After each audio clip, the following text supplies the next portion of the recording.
Hello, this is Jets Chaos, and we're going to talk offensive line, and we're going to look at the Green Bay Packers. Let's get this right, people. Let's get it right. Joining me, of course, is the GM, Tony. Tony, the GM. What's up, Tony? How are you, Jeremy? I'm good. I'm good. Feeling all right. we- It's the morning, but I had my coffee, so I can't complain. Okay. We want to talk about how the Jets should build a offensive line. We need to look at the future. Now, obviously, we have a GM that everybody thinks is on his last legs, correct? Yeah. Everybody says he's going to get fired if we don't win, the whole thing. All right. He's a lame duck GM. That's what they call him. Right. We need to look at how good teams build their offensive line. Now, we made videos on this showing 4 or 5 of them drafted, correct?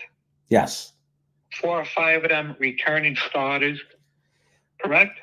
There's no question about it. The best scenario you could be in is when you're returning starters from the last year, guys that you've drafted, that you've developed, guys that have played together, continuity, no question about it. Correct. We also talked about the 49ers bringing in a Hall of Famer, right? A really good player, right? A left tackle. Trent Williams. Exactly. So that's the way you build with the draft. Now we're going to talk about how the Jets fans want to add how many free agents to build this line. Continuity. As of now, who's the only player returning that played last year on the Jets? You talk about Joe Tippmann or AVT? Because AVT played half the season. Yeah, he didn't play. He missed more than half the year. So it's Tippmann. Yeah. Now you need to integrate 4 other guys on the team. Well, AVT is certainly going to come back and get a position. Exactly. Okay. So now you need to add 3 more. Okay. The odds of that happening are almost nil. You got a really good quarterback that's going to make up for it, correct? We hope. Okay. Now let's look at where Aaron Rodgers came from. He came up in 2008. Scroll up to 2008 and look at his offensive line. Now we talk about adding free agents to fix this. Okay. Do you notice anything? 2008 compared to 2007. It's the same exact line. Right. Okay. This is what good teams do when developing a quarterback, first off. Okay. They make sure he's in a position to succeed. This should have been done for Sam Darnold. Never was. This is why we never have a quarterback. Okay. You could keep on going, working your way up. Then the first thing I want you to check is how many starters go year to year. Right. So from 2000, like when you go down to 2005, it was the same. No, I'm just showing. If we go to 2009, we lost the guy, I think. Yeah, our right guard changed. But and who did he change to? Click him. He went from Jason Spitz to Josh Sitton. Now click him. Click the player and see when he was drafted and who drafted him.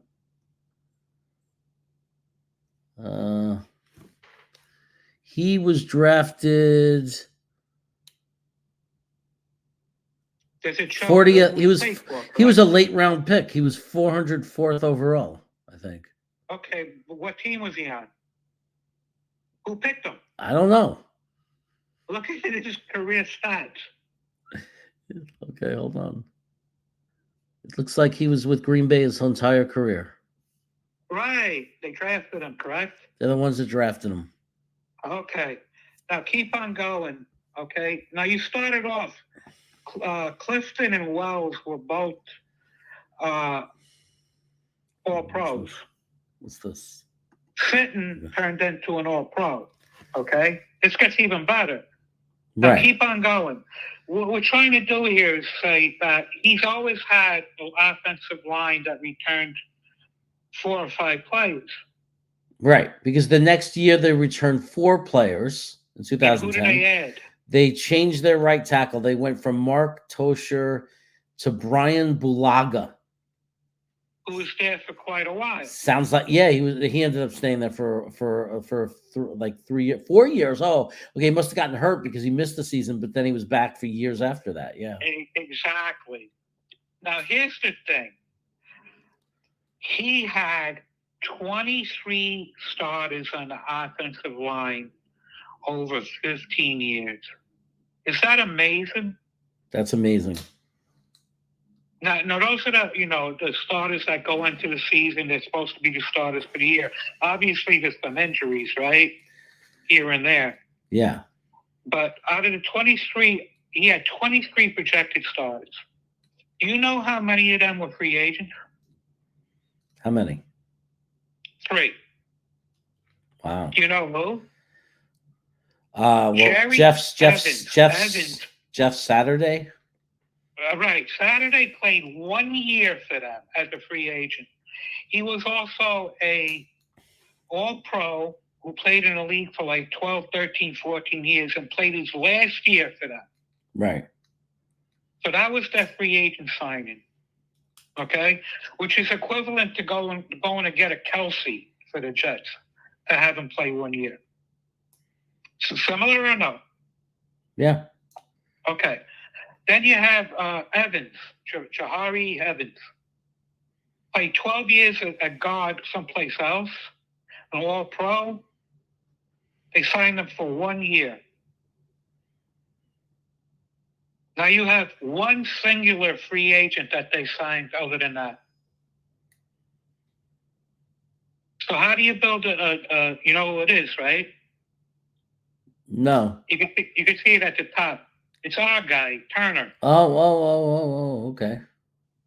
Okay. Turner is the only free agent they signed, and they took a gamble on him because he was an injury risk reclamation project. Right.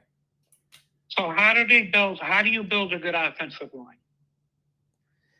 You draft and you develop. Right. Now, here's the thing. Tell me, please, how Aaron Rodgers needs free agent offensive linemen. Please, explain it to me. Well, I guess the answer... Right. There is no I guess. That's what the issue is with the Jets. Okay? He wants to mold his own guys into one thinking unit. They all think the same. This is the way you build it.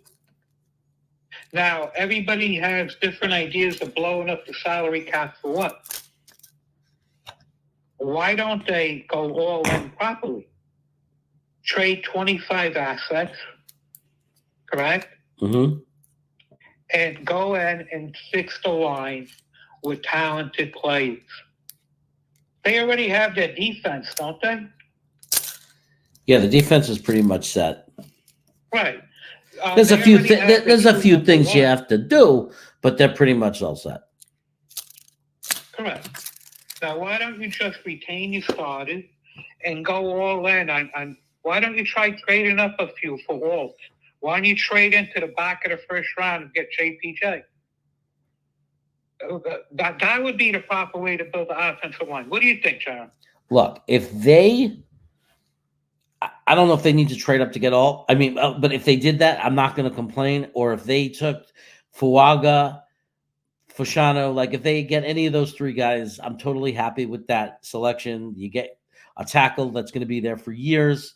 If they were to then trade up and get that center, JPJ, that would be ridiculous. That would be the greatest thing we could do. We're getting 2 instant, long-time players for this team. We're getting guys who can contribute right away. You stick them there with AVT. You stick them there with Joe Tippmann, and suddenly you got 4 studs. Now, can I ask you another question? Yeah. Right? Now, we talked about Trent Williams. Obviously, he's a big-time tackle, correct? Yeah. Okay, now, there's an above-average tackle that might be available because of salary cap constraints. Do you want to go throw $14, $15, $16 million or $11 million to Bakhtiari, $15 million on Willie. What's his name? Jonah Williams? Yeah. Would you rather spend that, or would you rather try to sign Cam Robinson to a real contract where he could be with the team for like 4 or 5 years? I would love it if we can get Cam Robinson. There's a guy who's at the age where he could give us 4 to 5 years, and we could solidify the left tackle position for a long time. Now, is he the best left tackle we've had since Ferguson, maybe? It's hard to think of anybody that's better. Okay. Now, you think what we just said gels enough?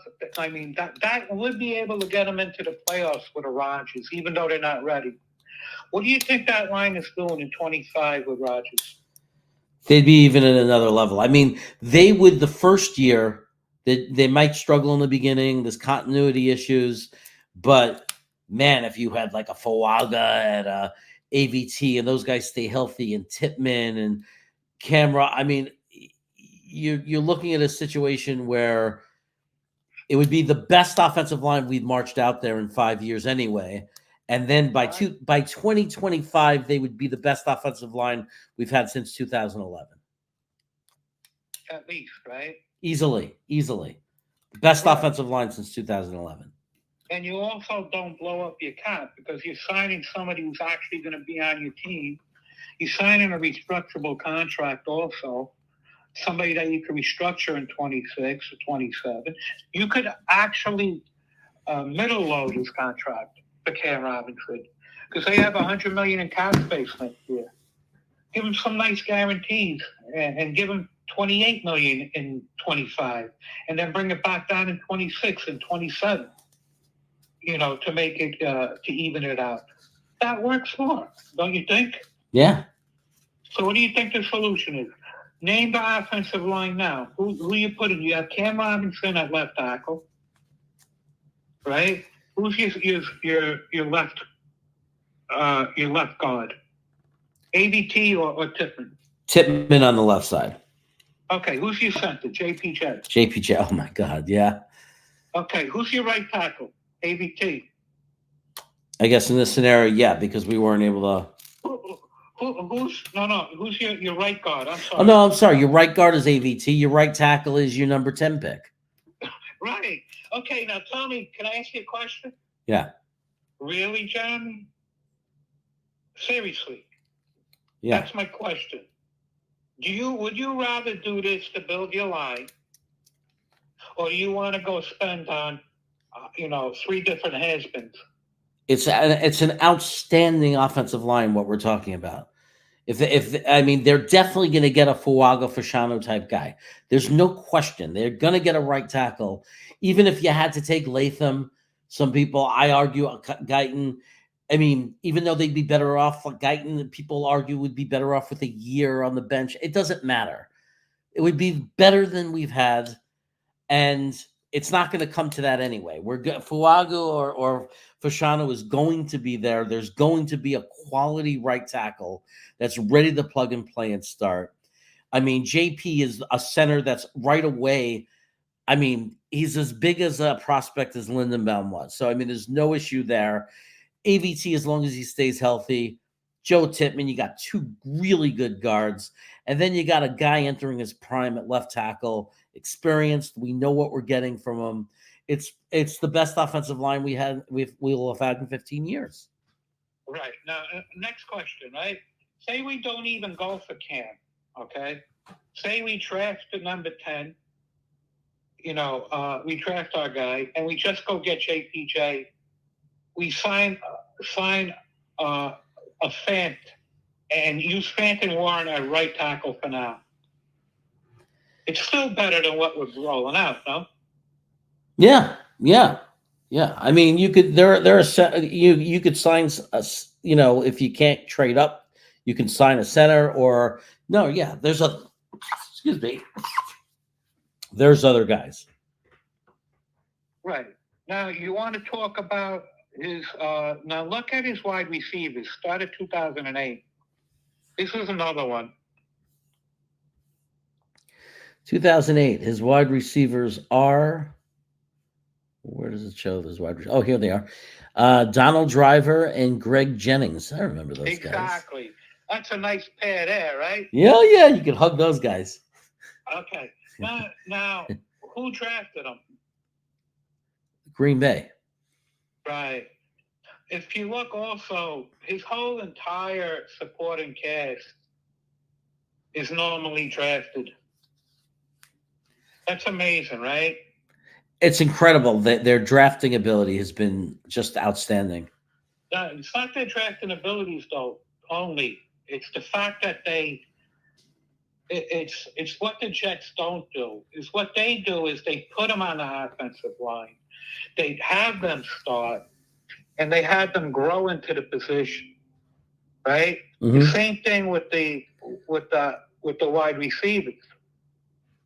Yeah. Rodgers is happy with Lazard as his second receiver. He's okay. He's okay with him. Right. So the fans aren't. I'm not. But he's okay with that because this is what he's going. This is how he was brought up. You follow what I'm saying? Yeah. So it's important that they bring in his guys to try to speed up. That's why they did it. Right. You know, now that I look back in hindsight, we were complaining about Lazard and Todd and all these guys, right? Yeah. That's the reason, because he knows it's hard to get the chemistry going in 1 year. Right. So I think it has a solid chance in 25 and a good chance in 24 to make the playoffs, the 25 to complete if they do it right. Would you agree? Yeah, no, I think that's a very reasonable, very hard to debate story. I mean, I don't understand why anybody would argue with the get a value left tackle. Like, we're not talking about a weak guy, or we're talking about a solid guy. Take advantage of somebody else's cap issues for a reason, you know. And if you're going to spend money on a tackle, let's bring in a guy who's not a 1-year solution, but a guy who you could have the rest of his career in a cam, and then use the draft and get 2 studs and really bulk up the line. I think that's the way to do it. Now, the other quick thing that we got to mention is if you look at the statistics for the actual wide receivers, okay, by year, normally they average about 2,600 yards for the top 3 receivers. It could be a running back, the 2 receivers, a tight end, whichever combination you want. What do you do with that information, Jeremy? You think that the Jets should go all in on a big-time second receiver? No, because you know that Garrett Wilson's going to get 1,400 to 1,500 yards with Aaron Rodgers and a good offensive line. So you're really only looking for another 1,000 to 1,200 yards of receiver altogether. Right. You have Conklin, right? But wait a second. If Aaron Rodgers throws for 4,000 receiving yards, you're talking about wide receiver only. No. I'm talking about his top 3 receiving threats. Okay. Combined normally for about 2,600 yards. That's the average. Right. You know, in 22, it was 1,850, 2,500 and 21, 2,650 and 20. That's what it is. Okay. So that's what he does. His top 3 guys average that. So he had one big year, Adams, Cobb, and Nelson. Okay. He had a decent size year. But can't you recreate 2,600 yards with Conklin, Garrett Wilson, and another decent number 2? Yeah, you just need a guy who's going to get 700 to 900 yards, you know, and then you got a number 3 receiver, like a gadget receiver, you know, your slot receiver that, you know, Xavier Gibson maybe takes a step up. You know, he just needs like 400 yards as a gadget guy. Or, you know, maybe you bring in just, you know, a WR2, WR3 type of receiver. I don't know. Who knows? They're saying Corey Davis might come back. I mean, you know, we certainly don't know. We don't need to go out and spend $30 million a year on a wide receiver. We don't need a number one wide receiver. We could just find a decent wide receiver. So do you think going for Evans at $25 million or whatever is worth it, or they could spend the money elsewhere? I mean, I would not put it. I would not prioritize it in place of an offensive line because you don't need it as much. Just what you said. We have Garrett Wilson. We need Garrett Rodgers has been MVP 2 years where he only needs 2,500 yards from his top three receivers. As long as he has a running back and a tight end and other people can catch the ball, spread it around with, it doesn't make sense. Why would we need two receivers who can score, who can catch 1,500 yards or whatever? And it just doesn't make sense. He's never done it. He doesn't.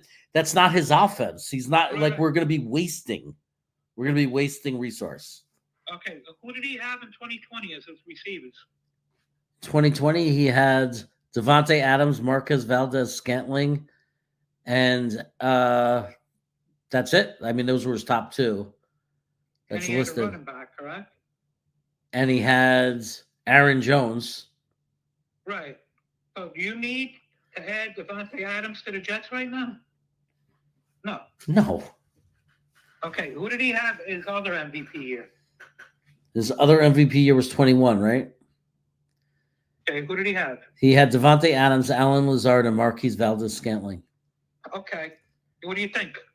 Yeah, we don't need we don't need to spend millions and millions of dollars on wide receiver. We need to we need to just bring in good offense. We need to build an offensive line and just get just get another wide receiver.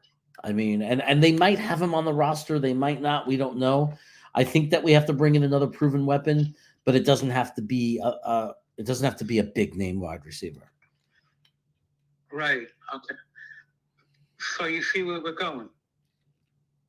Straight to hell? No. I get it. It doesn't make a lot of it doesn't make a lot of sense. Okay, so you're going to get this out there, correct? We are filming right now. So hopefully people will listen. It's a reason. I mean, I think that we have a lot of things that we have to take care of and shore up. We have to take care of the defensive tackle position. We still have to re-sign or bring back some of those guys. We have no one next to Quinnen right now. We have safety, like Ashton Davis is not signed yet. There's other things to think about. Retaining guys. You got Michael Carter II. You got Reed. You got important players on this team that need to be retained. You need to maintain and keep this defense alive for the years. You can't just ignore it and let guys walk away. Everybody wants it to be a top 5 defense. Well, you don't let players like this get away if you want to do that. And you don't overkill one position by bringing in a $30 million a year wide receiver and let the other parts of the team go to hell for a quarterback who wins an MVP twice in a row, throwing for 2,500 yards to his top 3 receivers. That's all we need is a guy to complement that wide receiver room to get him to 2,500 yards.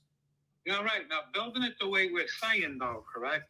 Say they offered the Jaguars and to move down to 17 and get Robinson, and then they traded future assets to move back into the round to get JPJ, and then they have that they still have the 17th pick, right?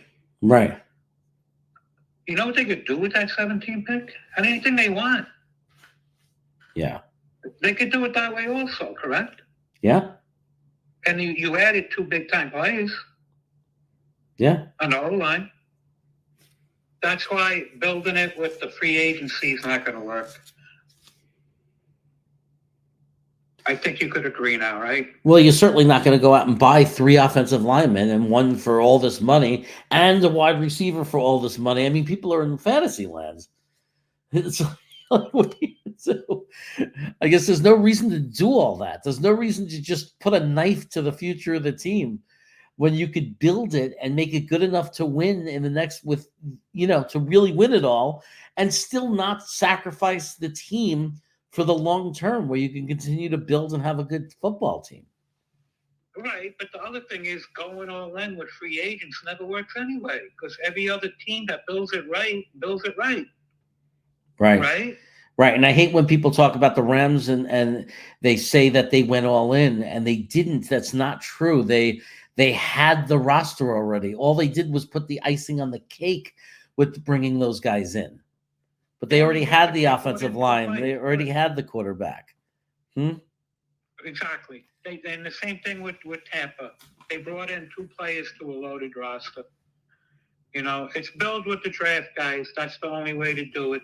And the Jets are in a perfect position to do it right and continue. And the offensive line that me and Jeremy came up with are way better than anything you guys are coming up with in free agency. What would you think, Jeremy? I like it. I like it. Well, the argument I can't stand is you can't have young players or rookies on the offensive line for Aaron Rodgers. It's such nonsense. It's like they said that last year, and Tippmann was like the best surprise of the season for us, and he was a rookie. So people have to stop with the nonsense that you can't have a rookie offensive lineman. It goes by skill. If you're good enough, you're good enough. He had freaking Carter Warren. We had Carter Warren on the offensive line. We had Newman on the offensive line. People are going to cry to me about putting freaking Fuaga on the offensive line. Watch his tape. I think Aaron Rodgers would be very happy having a lunatic like that blocking for him. But Rodgers historically has had at least 1+ rookie on the offensive line every year. Because if he only had 23 starters, he inherited 5 of them in his first year. So he had 15 rookie starters over 14 years. Right. Okay? Yeah. So that's totally not an excuse. Rodgers prefers that because he could groom them and from scratch. He doesn't have to break bad habits or change people over from a different system or different terminology. He's starting them from scratch. Right. And obviously he knows what he's doing, correct? Yeah. Yeah. I mean, everybody loves to talk about Bacatieri. Well, guess what? He was a rookie left tackle for Aaron Rodgers once. Exactly. He's like, so what are people talking about? Like, what world are we living in? People just making stuff up. Making stuff up. You can't have a rookie on the offensive line. Making stuff up. People just invent things. Right. People just invent things. It comes out of nowhere.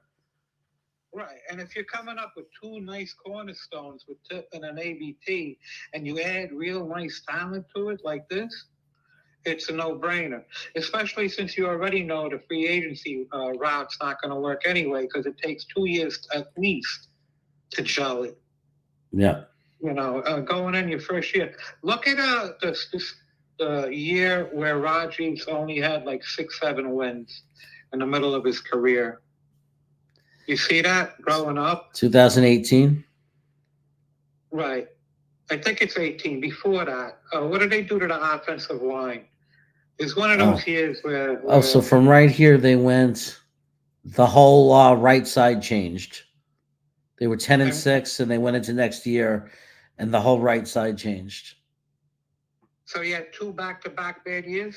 Well, Brian Bulaga got hurt, and then they had changed their right guard. And where did they drop to?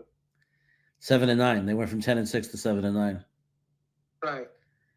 Oh wait, okay. Aaron Rodgers was hurt. There's another year though. Where Brett Hundley. Okay, let me look. Well, there was a big drop in 2013. And what happened there? They were 11-5 and 12, and then 13 they dropped to 8-7-1, and there was a complete turnover in the offensive line. It was a total turnover in the offensive line. Okay, so what does that tell you, Johnny? You want to go free agents?